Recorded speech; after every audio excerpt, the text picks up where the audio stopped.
This is Top Accolade African News Updates. I am Zoe Bifa Jackridge.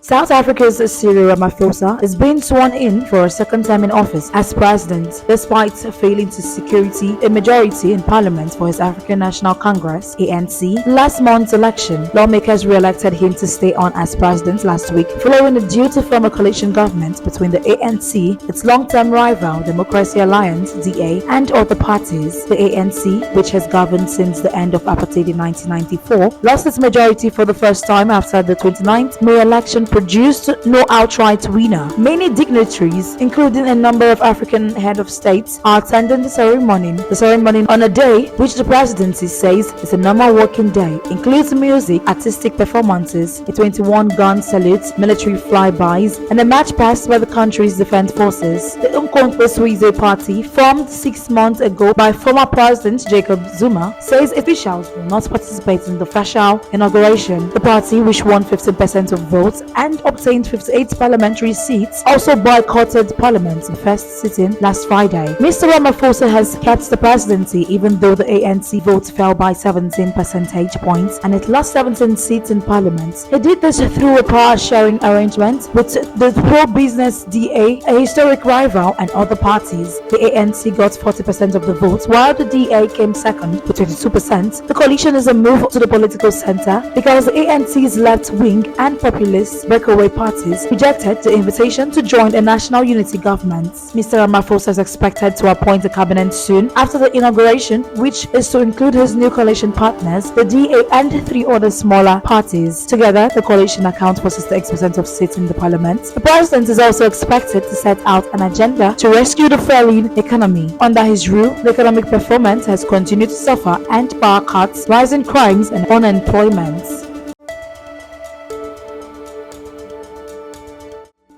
An unknown number of people have been killed and injured after a huge fire broke out at an ammunition depot in Chad, causing major explosions, senior government ministers have said. Foreign Minister Abderrahman Koulamala said the blaze happened at a military depot in the Bougie area of the capital. In Danjumena, President Mahamat Idris Deby sent his condolences to the victims and their families without specifying the number of casualties. Video footage, which has not been verified, shows blast lightning up the night sky.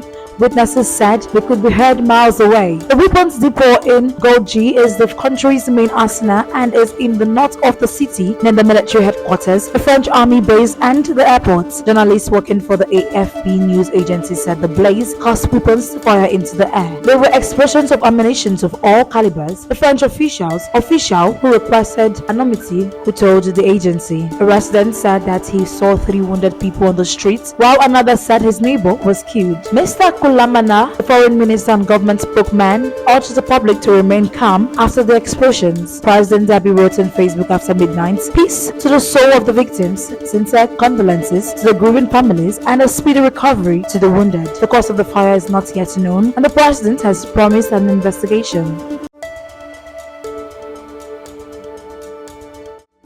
Rema's Calm Down Cannot Stop Making Music History. The latest accolade for the hit by the 24-year-old Nigerian star is that it's now the most streamed Afrobeat song in the US. It has become the first Afrobeat song in history to earn over 1 billion on-demand streams in the US. Music monitoring platform Charts Data has said on X. Last year, Charts Data had already described the track as the most successful African song of all time. Billboard magazine music analysts put its success down to its melancholy slow jam with a subtle hypnotic draw. It's the kind that gets stuck deep in the back of a listener's mind, prompting them to return again and again. The song was released in February 2022 as a single of Rave and Roses, Rema's debut album. Rema, whose real name is Divine Ikubo, partnered with the US singer Selena Gomez a few months later for a remix of the song, which hits the billion played max of the streaming app Spotify. It became the first African song to spend a year on the Billboard Hot 100, peaking at number 3, making it the highest charting song, which an Afrobeat musician was the lead artist. The remix, which has nearly 894 million views on YouTube, is currently the most watched music video by a Nigerian artist. It has thrust Rema into the rank of prominent Nigerian Afrobeat artists such as Burna Boy, Wizkid, and Davido. Rema says he has his own style of Afrobeat, which he has dubbed Afro Rave.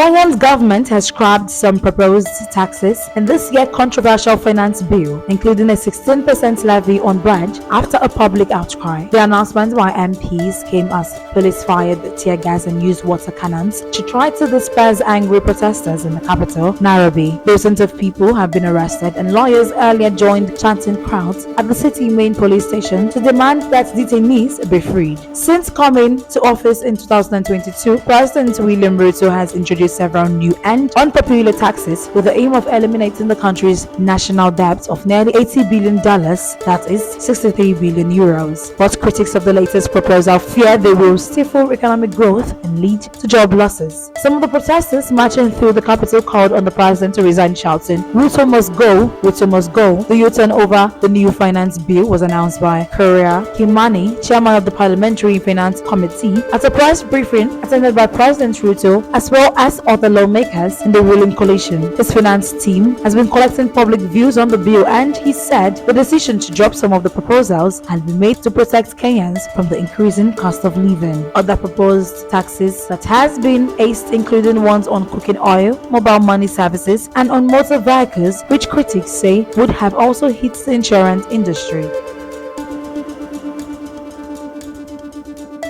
That is the size of top accolade African news updates. You can follow us on our social media platforms as displayed on your screen.